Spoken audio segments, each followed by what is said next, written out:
Hi guys, and today let's check out this flooded pig. So we are going to be making a system which is creating these rain splashes and trickling water down our thirsty pig in this case, but could be any object, procedural setup. So that's basically how it looks. If I have to do an overview of the plan, first we're going to make our emitter, then we'll set it up. We'll set up the attributes that we need. Then we're gonna do the simulation where there's a bunch of streams with different behaviors. It's a good opportunity to check out streams and how this works, some pop action. And then afterwards we're gonna post-process the data so we can make the stuff that we're eventually gonna be rendering out. So first let's check out the emitter. So to keep things procedural, it's a cool approach to get the bounding box, and I only leave the upper part, scatter some points on it, and then I cast a ray down to the geometry and delete all of the particles which are all the points which are not have not collided with that geometry. A rest frame is always useful. So then I want to have velocity from the normals, and I get these normals in here when I do the array casting. And then I need also speed to build the velocity. So that's just attribute randomize, and eventually I make the velocity from the normals multiplied by the speed. And I have a couple of attributes which are defining the way that the particle is going to bounce, because I want them to bounce a certain number of times and then I want to gradually stop them. So this certain number of times is going to be the attribute I call bounciness, and bounce is going to just be the regular bounce, basically how much energy they lose each time they bounce. P-scale, so we have some p-scale, some scale variation, and that's basically our emitter. Now if I go into the simulation, see what happens here. I'm sorry, I have pre-roll now. Let me cancel that. The pre-roll is just the f start for the start frame and then minus something, so the simulation starts before the initial frame. So first I emit the points. Sorry, where is the... Yeah, I have laid it out automatically, and then it has put the source in the middle. So first I just emit, nothing much. I guess the only thing is that I connect the birth rate to the number of points on the emission geometry. So this enables me to only emit basically once from each point. Something I didn't mention maybe was that when I do scatter, I have the seed connected to the current frame, which means every frame I have different seed points, and from them I emit the new splashes. So I emit these guys, picking up their velocity, and then I replicate them so you get the cone of the splash, basically. Let me just drop this to a very small amount, and then you should be able to play it quite quickly.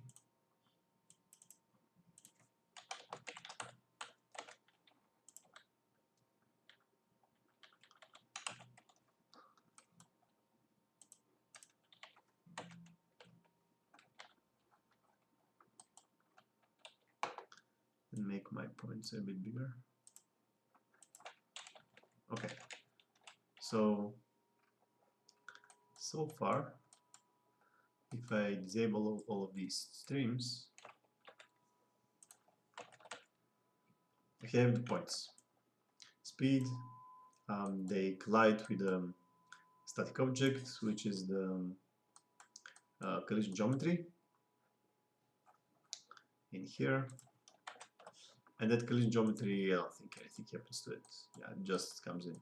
So the same thing as I use for the emitter, I use for the collision. And the pop replicate is creating, you see, the splashes, so there is a bunch of points, not just single one. Then what I want to do is that after they bounce a few times, I want them to stop.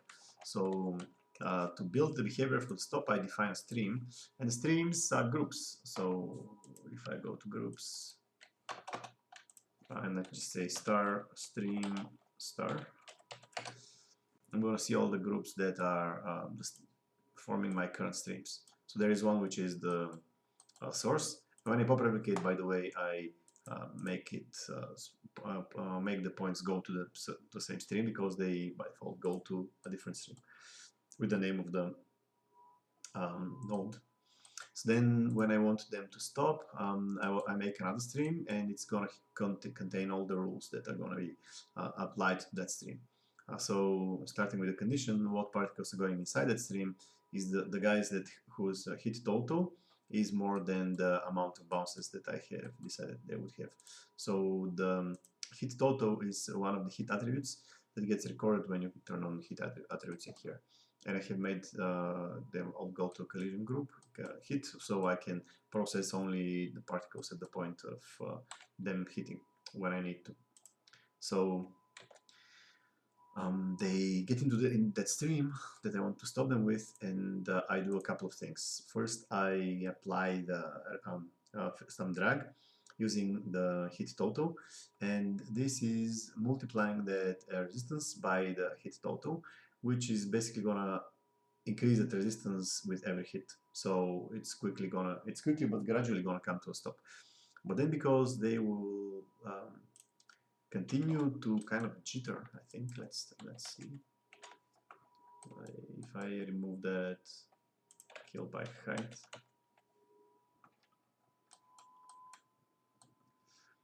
so because sometimes they kind of jitter, I'm not sure if that's going to be visible here, maybe there.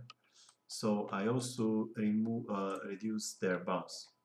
That's making sure that this doesn't happen. So over time the bounce goes down close to 0. Then I want to make some of them slide. So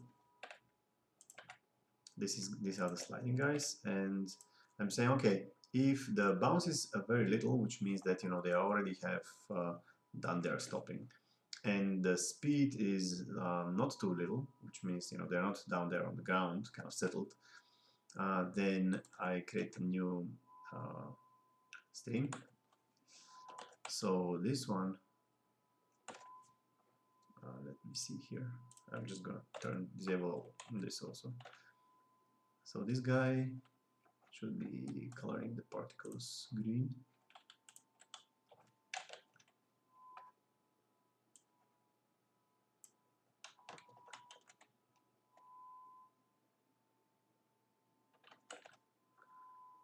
And then for some reason, maybe I'm just overwriting the color somewhere. But yeah, this is coloring the particles green, and then there is yet another stream, which is the trails, because the trails, I want to assign some life, shorter one, and I want to assign like a little, like much more drag, and they will just need to stop. So their initial velocity is 0, and I'm using an attribute to decide how they get emitted. So this is allowing me to be much more specific and controlled in the way that the emission happens.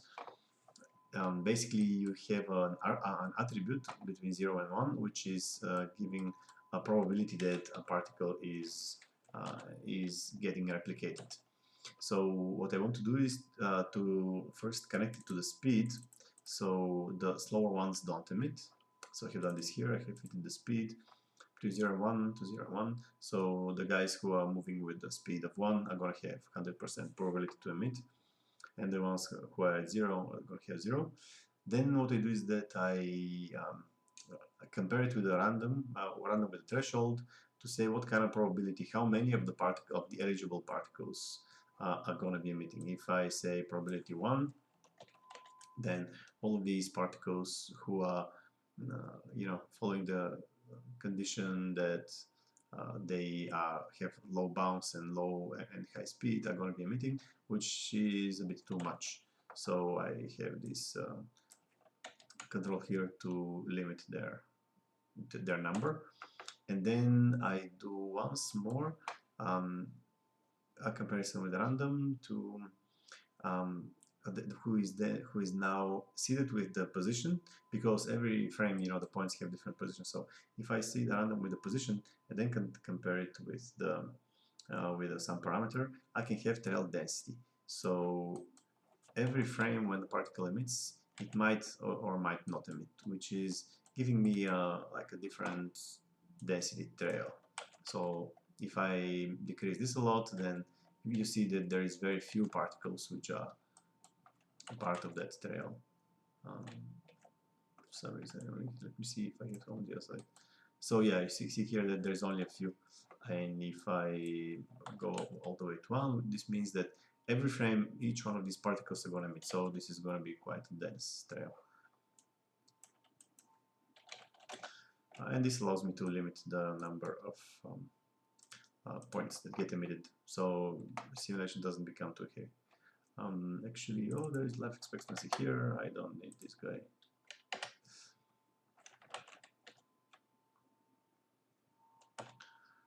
I color them blue and I make them slow.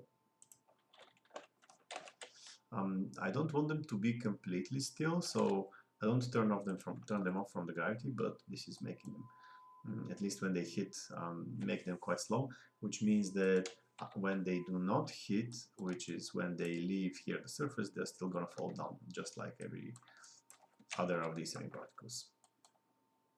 Then the last thing that I want to do is to have some cling behavior, which means that some of the points I want them to, you know, not, if I don't have the cling, I think you can see, let me disable that. If I don't have the cling, whenever they go on the side of the collision, they just fall off instantly.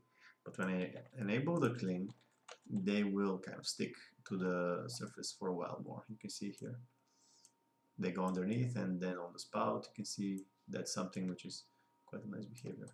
So to do this, I make a field, a velocity field from the collision geometry, so quite a low resolution one, but I get the surface field from that collision, and I make a gradient from it. And this gradient is just the thing that I need to make the points kind of get attracted to the surface, and it's quite fast. You know, compared to methods that you look at the closest point or something like this.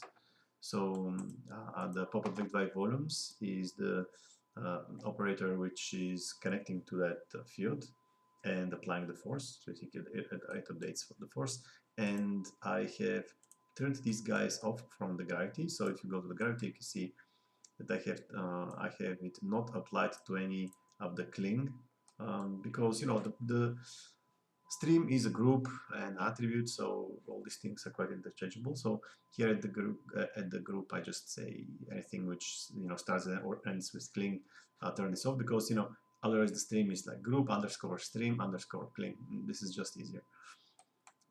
And I have my own like a specific gravity in here, because I want them not just to go, you know, to go cling to the surface, but also go down a little bit. So I just have like a third of the usual gravity here, and some drag. You know, always when you have these kind of forces, drag is helping. Then at the end, I have something which is calculating the speed, because sometimes, you know, you saw here I have something which is using speed, and because I don't really want to calculate speed, like write this all the time when I use speed, so I just have it calculated for all of the points. You can move this also in here. It's also going to be applied to all points, because oh, actually no, sorry, this is not going to be applied to these guys. the guys who get emitted here, they would not belong to this stream. So basically, all of the particles that I originally create, they will be in the stream. Particles can be part of many streams. One of the reasons I have that last condition in here is that because I emit particles from the guys who are in that stream, and I have this stream kind of picking these particles up. If I look at this condition, this will also cover the particles who are made from that replicate. So this will give a feedback. It will create particles which are inside that condition. You know, particles that are going to answer that condition, they're going to enter here, and they're going to get they're going to trigger another emissions. So this will be feedback, and it will fill you up with particles really quickly. So I just say, okay, if I create a new stream here, slide trail, and I say the group which is in here, let's pick up the particles which are not inside that stream. And you can see that there is this two inputs here, and one of them is not with a dotted line, and the other one isn't. Basically, this makes the points. The dotted line input makes the points that are emitted here not get merged with that stream. So if I just connect to the other stream, I'm gonna have in this stream these guys and the guys who are created here with the replication. And if I connect to the second input, I only get the replicated guys into that stream, which is quite important. So yeah, that's about it for the simulation. And after that, I have some points. So I want to go to rendering. So I feel like I've just deleted all the stuff on the ground. I don't really need them. So the plan is that I want to make these streams using some. Let me see if I have the. But yeah, this is fine. I'm just gonna let the pig here, or maybe not like that. Okay. So I want to have meshes that are making the kind of pouring water lines, and to do that I'm splitting off them in here. So I just split off this group, and you maybe saw that in the simulation these are completely straight lines, and you could do stuff to kind of add noise to them inside the simulation, but you could do something else. In here, basically, this would be the points, directly from the sim. You see they're straight. What I have done is that I have given them some attribute noise, and then because this goes obviously in all directions, I have snapped them to the emission geometry. So this is making them stick to the geometry, but have some kind of variant, a bit more varied shape.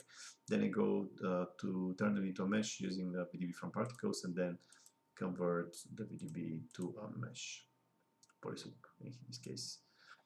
The p-scale that I have used, I discarded it for these guys because I wanted them to be connected to the age, so eventually I can control basically how long that trail is.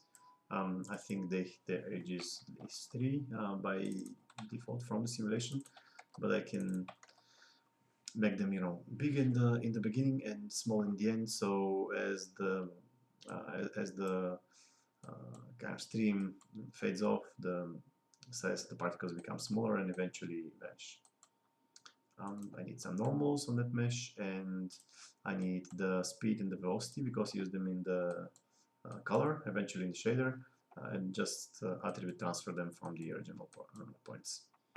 And for the rest of the particles, I split off one more group, the lead basically, which are all of these rolling down particles which did not take part into the creation of the streams. So they again are VB particles with the size that I feel appropriate, and they otherwise go through the same stuff, so they pick up the speed and the velocity. And the last which is remaining is all of the points that are not sliding or anything else, all the splashy points. So for them I want to have something which is kind of aligning them to the velocity, so they're not just points but something a little bit more elongated. Usually it helps when you render them. And I just have a box and use the automatic orientation that copy to points is doing when you send it a normal. So I just get the normalized velocity and push this to normal and recompute then, so the whole shape has normals. And when I merge all of these things together, I get the final thing. Just maybe I can afford a little bit more emissive points. It's quite dry these days, needs a little bit more rain. Now, of course, with a small number of points, the stream's also a small number, but that's basically it. Yeah, you get the idea. Eventually, the whole thing looks like this. And of course, this can be repurposed for any other type of like hail or snow or anything like that. It's really neat setup, quite effective, and I hope you like it. Let me see if there's anything else I've missed. I don't think so. That's the end. Okay, thank you guys.